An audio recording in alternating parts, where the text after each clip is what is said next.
سب سے پہلے پہل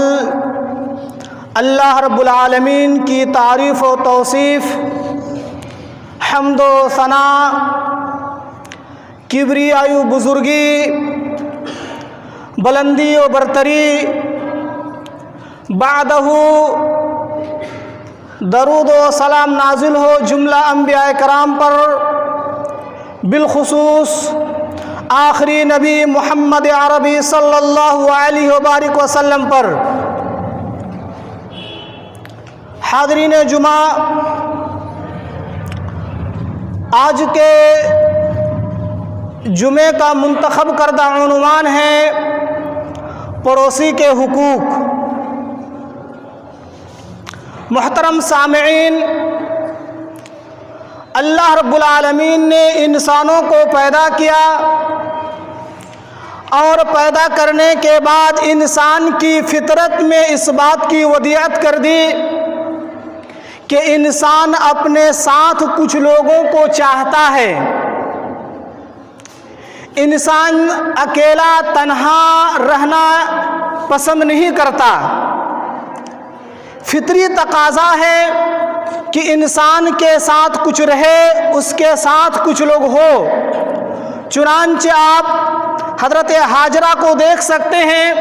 کہ حضرت ابراہیم علیہ السلام جب اپنی بیوی ہاجرہ اور اپنے بیٹے حضرت اسماعیل علیہ السلام کو مکہ کی سرزمین پہ چھوڑ کے گئے تو حضرت ہاجرہ کی دلی خواہش تھی کہ کچھ لوگ یہاں آئے، یہاں پہ بسے، جو ہمارا پڑوسی ہو، جن کے ساتھ ہمارا رہنا، چلنا، اٹھنا، بیٹھنا ہو سکے۔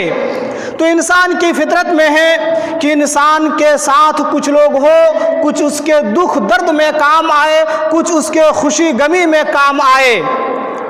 جی ہاں، اللہ رب العالمین نے بھی اسی چیز کے پیش نظر ایک دوسرے کا حقوق متعین کر دیا کہ جس معاشرے میں لوگ رہیں گے، جہاں پہ لوگ رہیں گے، ایک دوسرے سے ان کے تعلقات ہوں گے، ایک دوسرے کے دکھ درد میں شامل ہوں گے، ایک دوسرے کے خوشی غمی میں شامل ہوں گے، تو کچھ آداب کے ساتھ کچھ چیزوں کا لحاظ کر کے، کچھ چیزوں کا خیال رکھے۔ کہنے کا مطلب یہ ہے کہ یہ پڑوسی جو ہمارے گھر کے ارد گرد ہوتے ہیں، جو ہمارے گھر کے بغل میں، گھر کے بازو میں ہوتے ہیں، اس کی بڑی اہمیت ہے۔ آپ اس شخص سے پوچھیں جن کے گھر کے بازو بغل میں کوئی پڑوسی نہیں ہوتا ہے، وہ اپنے دل کی حال کو، دل کے حالات کو، خیالات کو بیان کرنے کے لیے پریشان رہتا ہے، اسے کوئی پڑوسی نہیں ملتا۔ تو الغرض پڑوسی بھی ایک نعمت ہے، مگر یہ چیز نعمت اسی وقت ہوگی جب ہم ان کے حقوق کا خیال کریں گے، جب ہم ان کے حقوق کو ادا کریں گے۔ پڑوسیوں کے حقوق اس قدر اہم ہیں کہ اللہ رب العالمین نے قرآن کریم کے اندر بھی اس چیز کا تذکرہ کیا۔ سورہ النساء سورہ نمبر 4 آیت نمبر 36 میں اللہ رب العالمین فرماتا ہے وَاعْبُدُوا اللَّهَ وَلَا تُشْرِكُوا بِهِ شَيْئًا، لوگوں سنو، صرف اور صرف اللہ کی عبادت کرو، اللہ کے ساتھ کسی کو شریک نہ ٹھہراؤ۔ وَبِالْوَالِدَيْنِ احسانا، اپنے ماں باپ کے ساتھ حسن سلوک کرو، اپنے ماں باپ کے ساتھ اچھا برتاؤ کرو۔ وَبِذِي الْقُرْبَى، اور جو تمہارے رشتہ دار ہیں، جو تمہارے قریبی رشتہ دار ہیں، ان کے ساتھ بھی اچھا سلوک کرو، ان کے ساتھ بھی اچھا برتاؤ کرو۔ وَالْيَتَامَى وَالْمَسَاكِينَ، اور جو یتیم ہیں ان کے سر پر بھی شفقت کا ہاتھ رکھو، ان کا بھی خیال رکھا کرو۔ والمساکین، اور تمہارے معاشرے میں جو فقیر و مسکین ہے، تمہارے معاشرے میں جو غریب و نادار ہے، ان کا بھی خیال رکھا کرو، ان کے ساتھ بھی حسن سلوک کیا کرو۔ اس کے بعد پھر اللہ رب العالمین فرماتا ہے والجار ذی القربى، اور جو تمہارے پڑوسی ہے ان کے ساتھ بھی اچھا سلوک کرو۔ وہ پڑوسی اگر تمہارا رشتہ دار ہے تو بھی کرو، اگر وہ پڑوسی تمہارے رشتہ دار نہیں ہے تو بھی کرو، والجار ذی القربى، اور جو رشتہ دار تمہارے پڑوسی ہے ان کے ساتھ اچھا سلوک کرو، والجار الجنبی، اور جو اجنبی شخص آپ کے پڑوسی ہیں ان کے ساتھ بھی آپ اچھا سلوک کرو، ان کے ساتھ بھی آپ اچھا رویہ اختیار کرو، ان کے ساتھ بھی محبت اور شفقت سے پیش آؤ، والصاحبی بالجنبی، اور جو آپ کے ساتھ رہتا ہے چاہے وہ آپ کا بزنس پارٹنر ہو یا آپ کا دوست و احباب ہو یا آپ کے شاگردان ہو یا آپ کے ماتحت کے لوگ ہوں، جو بھی آپ کے ساتھ رہتے ہیں آپ ان کے ساتھ بھی اچھا سلوک کرو، وابن السبیل، اور مسافروں کے ساتھ بھی اچھا سلوک کرو، وما ملکت ایمانکم، اور جو لونڈیاں تمہارے ماتحت ہے ان کے ساتھ بھی اچھا سلوک کرو، ان اللہ لا يحب من کان مختالا فخورا۔ پھر اللہ رب العالمین نے اعلان کیا کہ جو ایسا نہیں کرتا، جو اپنے والدین کا خیال نہیں رکھتا، اپنے پڑوسیوں کا خیال نہیں رکھتا، اپنے بڑوں کا خیال نہیں رکھتا، اپنے رشتہ داروں کا خیال نہیں کرتا، کہا کہ یہی لوگ تو اکڑنے والے ہیں، یہی لوگ تکبر اور گھمنڈ والے ہیں، یہی لوگ دنیاوی نشے میں چور ہے، مگر سن لو ان اللہ لا يحب من کان مختالا فخورا، اللہ رب العالمین تکبر کرنے والوں کو، اللہ رب العالمین اکڑ کر چلنے والے کو، اکڑنے والوں کو پسند نہیں فرماتا ہے۔ اس آیت کریمہ میں اللہ رب العالمین نے کئی چیزوں کا ذکر کیا، اس میں سے پڑوسی کا بھی ذکر کیا کہ جو پڑوسی آپ کے گھر کے بغل میں ہیں آپ ان کے ساتھ اچھا سلوک کریں، آپ ان کے ساتھ اچھا رویہ اختیار کریں، وہ پڑوسی چاہے آپ کے رشتہ دار ہو یا اجنبی ہو، کوئی بھی ہو، پڑوسی پڑوسی ہوتا ہے۔ اسی لیے حدیث میں آپ صلی اللہ علیہ وسلم نے فرمایا کہ پڑوسی تین طرح کے ہوتے ہیں۔ صحیح حدیث میں آپ صلی اللہ علیہ وسلم نے فرمایا الجیران ثلاثۃ، کہ پڑوسی تین قسم کے ہیں، پڑوسی تین طرح کے ہوتے ہیں۔ جار لہ حق، کچھ پڑوسی ایسے ہیں جن کا صرف ایک حق ہے، والجار لہ حقان، کچھ پڑوسی ایسے ہیں جن کے دو حقوق ہیں، والجار ثلاثت حقوق، کچھ پڑوسی ایسے ہیں جن کے تین حقوق ہیں۔ پھر آپ صلی اللہ علیہ وسلم خود ہی اس کی وضاحت کرتے ہوئے ارشاد فرماتے ہیں فَأَمَّا الْجَارُ الَّذِي ثَلَاثَةُ حُقُوقٍ، وہ پڑوسی جن کے تین حق ہے آپ کے اوپر، وہ سنو، الجار المسلم ذی الرحم، وہ مسلمان رشتہ دار پڑوسی ہے، مسلمان رشتہ دار پڑوسی، ان کا تین حق ہے۔ آپ صلی اللہ علیہ وسلم نے فرمایا ایک حق حق الاسلام، پہلا حق اسلام کا ہے، آپ مسلمان ہیں، وہ آپ کا مسلمان بھائی ہے، یہ ایک حق بنتا ہے۔ دوسرا حق الجیران، دوسرا بتائے کہ آپ کا پڑوسی ہے تو پڑوسی کا بھی حق بنتا ہے، ایک مسلمان ہونے کے ناطے، دوسرا پڑوسی ہونے کے ناطے، اور تیسرا بتایا ذو الرحم، رشتہ دار ہونے کے ناطے، رشتہ دار ہونے کے ناطے تین حق بنتے ہیں، لہذا ضروری ہے کہ ان حقوق کا خیال کیا جائے۔ وَأَمَّا الْجَارُ الَّذِي حَقَّانِ، اور وہ پڑوسی جن کے دو حق ہے، الجار المسلم، مسلمان پڑوسی ہے، حق الاسلام و حق الجیران، ایک پڑوسی ہونے کا حق اور دوسرا مسلمان ہونے کا حق۔ وَأَمَّا الْجَارُ الَّذِي حَقٌّ وَاحِدٌ، اور وہ پڑوسی جس کا صرف ایک حق ہے، وہ جار المشرک، مشرک پڑوسی ہے، غیر مسلم پڑوسی ہے۔ اگر آپ کا پڑوسی غیر مسلم ہے تو اس کا بھی حق ہے کہ آپ ان کے ساتھ اچھا سلوک کریں۔ حق الجیران صرف پڑوسی ہونے کا حق ہے۔ آپ سوچیں کہ اگر غیر مسلم ہو تو اس کے ساتھ بھی اچھا سلوک کیا جائے، اس کے ساتھ بھی اچھا برتاؤ کیا جائے، اس کو بھی خوش رکھے، جس طرح آپ اپنے گھر والوں کو خوش رکھتے ہیں، آپ جس طرح اپنے بال بچوں کا خیال رکھتے ہیں اسی طرح ان کا بھی خیال رکھیں، ان کی بھی تعظیم کریں، ان کا بھی عزت کریں، آپ جب کھائیں تو ان کو بھی کھلائیں۔ صحیح مسلم میں آپ صلی اللہ علیہ وسلم نے فرمایا، صحیح بخاری صحیح مسلم کی حدیث ہے کہ من کان یؤمن باللہ والیوم الآخر فلا یؤذی جارہ، کہ لوگوں سنو جو اللہ پر اور آخرت کے دن پر ایمان رکھتا ہے یعنی جو مسلمان ہے سن لو فلا یؤذی جارہ اپنے پڑوسی کو تکلیف نہ دو اپنے پڑوسی کو نہ ستاؤ اپنے پڑوسی کو پریشان نہ کرو من کان یؤمن باللہ والیوم الآخر جو اللہ پر اور آخرت کے دن پر ایمان رکھتا ہے یقین رکھتا ہے وہ لوگ سنو فلا یؤذی جارہ اپنے پڑوسی کو نہ ستاؤ اپنے پڑوسی کو پریشان نہ کرو ہر آدمی اپنے گریبان میں جھانک کے دیکھے ہر آدمی اپنے گھر کے ماحول کا دیکھے کیا ہمارے پڑوسی ہم سے پریشان ہے یا خوش ہے ہمارا پڑوسی ہم سے راضی ہے یا ناراض ہے کیا ماجرا ہے دیکھے آدمی ہمارا حال تو یہ ہے کہ ہمیں اپنے پڑوسی سے شدید دشمنی ہوتی ہے معمولی بات لے کر لڑ پڑتے ہیں جھگڑ پڑتے ہیں مزید یہ ہے کہ اگر وہ پڑوسی کمزور ہو تو مزید اس پر ستم کرتے ہیں اور اپنے نظروں کے سامنے اس کو کوئی اہمیت ہی نہیں دیتے ہیں یہ غلط بات ہے اس کا حق ہے کہ آپ ان کے ساتھ حسن سلوک کریں ان کے ساتھ اچھا برتاؤ کریں اگرچہ وہ غیر مسلم ہی کیوں نہ ہو نبی صلی اللہ علیہ وسلم کی مکی دور کا مطالعہ کیجئے کہ مکے میں آپ صلی اللہ علیہ وسلم کو پڑوسیوں نے بے انتہا ستایا بہت پریشان کیا مگر نبی صلی اللہ علیہ وسلم صرف اتنا کہتے اے اللہ ان لوگوں کو ہدایت دے اے اللہ ان لوگوں کو ہدایت دے ان لوگوں کو سمجھ دے میں ایک چیز اور بتاؤں کہ اسلام کا قانون یہ ہے کہ اگر آپ کو کوئی مارے تو قصاص کے طور پر بدلے کے طور پر آپ ان سے بدلہ لے سکتے ہیں ان کو مار سکتے ہیں مگر اگر پڑوسی کی بات آئی تو شریعت نے وہاں صبر کی تلقین کی کہ وہاں پہ تم صبر کیا کرو ایک صحابی رسول نبی صلی اللہ علیہ وسلم کے پاس آتے ہیں کہتے اللہ کے رسول میرا پڑوسی مجھے بہت تنگ کرتا ہے مجھے بہت پریشان کرتا ہے کہا کہ اذهب فاصبر کہ جاؤ اپنے گھر ہی میں رہو اور صبر کرو اس پر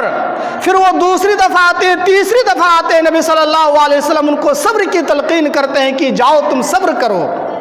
وہاں پہ بدلہ لینے کے لیے نہیں کہتے ہیں جبکہ اسلام میں ہے کہ اگر کوئی آپ کو مارے تو آپ ان کو مارو اگر آپ کو کوئی نقصان پہنچے تو آپ ان کو نقصان پہنچاؤ قصاص کا حکم ہے بدلہ لینے کا حکم ہے لیکن پڑوسی کے معاملے میں آپ نے کہا کہ تم صبر سے کام لو اللہ رب العالمین تمہاری مدد کرے گا بالآخر اللہ رب العالمین کی مدد کرتا ہے تو پڑوسی کو تکلیف دینا نہایت ہی خطرناک چیز ہے بہت ہی خطرناک چیز ہے ایک صحیح حدیث میں اور آپ صلی اللہ علیہ وسلم کے سامنے دو عورتوں کا ذکر کیا گیا آپ صلی اللہ علیہ وسلم کے سامنے دو عورتوں کا ذکر کیا گیا کہا کہ اللہ کے نبی ایک عورت ہے جو فرائض کا تو اہتمام کرتی ہی ہیں نوافل کا بھی بہت زیادہ اہتمام کرتی ہے صدقہ و خیرات کرنے میں آگے تہجد گزار ڈھیر ساری نیکی کرتی ہیں لیکن اس کے پڑوسی اس کے شر سے محفوظ نہیں ہیں پڑوسی کو پریشان کرتی ہے پڑوسی کو تکلیف دیتی ہے پڑوسیوں کو ستاتی ہے آپ صلی اللہ علیہ وسلم نے فرمایا ہی فی النار وہ عورت جہنمی ہے اس کے سارے عبادتیں بیکار ہو گئی ان کی ساری عبادتیں بیکار ہو گئی کیوں پڑوسی کو ستانے اور جلانے کی وجہ سے پریشان کرنے کی وجہ سے وہیں پہ آپ صلی اللہ علیہ وسلم کے سامنے ایک اور عورت کا ذکر کیا گیا کہ اللہ کے رسول ایک عورت ہے جو صرف فرض عبادتیں انجام دے پاتی ہیں فرائض کا اہتمام کرتی ہیں نوافل کا سنن کا اہتمام زیادہ نہیں کر پاتی ہے اس کے مقابلے میں بہت کم ہے لیکن اس کے پڑوسی اس سے راضی ہیں اس کے پڑوسی اس سے خوش ہیں یہ پڑوسی کو نہیں ستاتی ہے نہیں پریشان کرتی ہیں آپ صلی اللہ علیہ وسلم نے فرمایا ہی فی الجنہ یہ عورت جنتی ہے پڑوسی کو نہ ستانے کی وجہ سے عورت جنتی ہے تو یہ بہت بڑا مقام ہے پڑوسی کا احادیث میں بے شمار احادیث میں آپ صلی اللہ علیہ وسلم نے اس کی فضیلت بیان کی کہ پڑوسی کو دیکھو پڑوسی کا خیال رکھو اس کی اہمیت ہے اس کی فضیلت ہے اور اس کے برعکس جو پڑوسی کو ستاتا ہے جو پڑوسی کو پریشان کرتا ہے آپ صلی اللہ علیہ وسلم نے اس سے ایمان کی نفی کر دی کہا کہ وہ آدمی مومن نہیں ہے وہ آدمی مومن نے ایمان کی نفی کر دیا آپ صلی اللہ علیہ وسلم نے اس سے صحیح بخاری صحیح مسلم ہی میں حضرت ابو ہریرہ رضی اللہ تعالیٰ عنہ سے مروی ہے، آپ صلی اللہ علیہ وسلم نے فرمایا واللہ لا یؤمن واللہ لا یؤمن واللہ لا یؤمن، اللہ کی قسم وہ شخص مومن نہیں ہے، اللہ کی قسم وہ شخص مومن نہیں ہے، اللہ کی قسم وہ شخص مومن نہیں ہے۔ 3 دفعہ آپ صلی اللہ علیہ وسلم نے فرمایا۔ صحابہ اکرام پوچھے اللہ کے رسول نامراد وہ شخص، خائب و خاسر وہ شخص، برباد وہ شخص کون ہے جس کے بارے میں آپ کریں کہ وہ مومن نہیں ہے، مومن نہیں ہے؟ آپ صلی اللہ علیہ وسلم فرماتے ہیں من لا یأمن جارہ بوائقہ، کہ جس کا پڑوسی اس کے شر سے محفوظ نہیں ہے، جس کا پڑوسی اس کے شر سے بچا ہوا نہیں ہے، اپنے پڑوسیوں کو تنگ کرتا ہے، پریشان کرتا ہے، ستاتا ہے، پڑوسی پر ظلم کرتا ہے، وہ آدمی ایمان والا نہیں ہے، وہ آدمی ایمان والا نہیں ہے، وہ آدمی ایمان والا نہیں ہے۔ بڑی اہمیت دی ہے اسلام نے اس کی۔ اور مسند احمد کی ایک صحیح حدیث میں آپ صلی اللہ علیہ وسلم نے فرمایا المؤمن من امنہ الناس، کہ مومن وہ ہے جس سے لوگ مأمون ہو، نڈر ہو، بے خوف ہو۔ والمسلم من سلم المسلمون من لسانہ ویدہ، اور مسلمان وہ ہے جس کی زبان اور جس کے ہاتھ سے دوسرا مسلمان محفوظ ہو۔ والمہاجر من ہاجر السوء، اور مہاجر وہ ہے جو گناہوں کو چھوڑ دے۔ اس کے بعد آپ صلی اللہ علیہ وسلم نے فرمایا والذی نفسی بیدہ لا يدخل الجنت عبد، اس ذات کی قسم جس کے ہاتھ میں میری جان ہے، وہ شخص جنت میں داخل نہیں ہو سکتا۔ کہا کہ کون ہے وہ شخص؟ کہ لا یأمن جارہ بوائقہ، وہی بات کہ جو اپنے پڑوسیوں کو ستاتا ہے، جو اپنے پڑوسیوں پر ظلم کرتا ہے، جو اپنے پڑوسیوں کو تنگ کرتا ہے، وہ آدمی جنت میں بھی داخل نہیں ہو سکتا ہے، جنت میں اس کا داخلہ نہ ہوگا۔ کس قدر اہم ہے۔ در حقیقت پڑوسی کا تعلق حقوق العباد میں سے ہے۔ آپ نے پڑوسی کے حق میں کوتاہی کی، حقوق العباد میں کوتاہی کی، اور حقوق العباد ایک ایسی چیز ہے کہ اللہ بھی اس کو معاف نہیں کرے گا جب تک کہ بندہ خود معاف نہ کر دے۔ اسی لیے اگر پڑوسی سے ناچاکی ہے، پڑوسیوں سے کچھ ہے، تو ایسی صورت میں دنیا میں صلح کر لو، دنیا میں رفع دفع کر لو قبل اس سے کہ موت آ جائے، کیونکہ مرنے کے بعد پھر رفع دفع کی کوئی گنجائش نہیں۔ وہاں تو اللہ رب العالمین آپ کی نیکی لے کر اس کو دے گا، یا تو پھر اس کی گناہ آپ کے سر پہ ڈالے گا۔ پڑوسیوں کا بہت اونچا مقام ہے، اس کا خیال رکھنا، اس کی ہر طرح سے حفاظت کرنا ہماری اخلاقی ذمہ داری ہے۔ یہاں تک کہ کھان پان کی چیزوں میں بھی ان کا خیال رکھیں۔ اگر اللہ رب العالمین نے آپ کو دولت سے نوازا ہے، آپ کے گھر میں اچھا کھانا پکتا ہے، تو آپ ان کو بھی کھانا دیں، یا کم سے کم معمولی کھانا جو بھی آپ کے ہاں پکتا ہے وہ ان کو بھی کھلائیں۔ طبرانی اور مستدرک حاکم کے ایک صحیح روایت ہے، حضرت عبداللہ ابن عباس رضی اللہ تعالیٰ عنہ اس حدیث کے راوی ہے، آپ صلی اللہ علیہ وسلم نے فرمایا لیس المؤمن الذی یشبع جارہ، کہ وہ آدمی مومن نہیں ہے جو خود تو پیٹ بھر کر کھا لیتا ہے، وجارہ جائع، اور اس کا پڑوسی بھوکا سو رہا ہے۔ صحیح ابن حبان کی ایک دوسری روایت میں آپ صلی اللہ علیہ وسلم نے فرمایا کہ ما آمنا بی، کہ وہ شخص مجھ پر ایمان لانے والا نہیں ہے، اس شخص کا مجھ پر ایمان لانے والا نہیں ہے جو خود پیٹ بھر کر کھائے اور اس کا پڑوسی بھوکا رات گزارے، وَهُوَ يَعْلَمُ، اور اس کے پڑوسی کو اس کا علم ہو، وہ جانتا ہے کہ میرے پڑوسی کے پاس آج کھانے کے لیے کچھ نہیں ہے،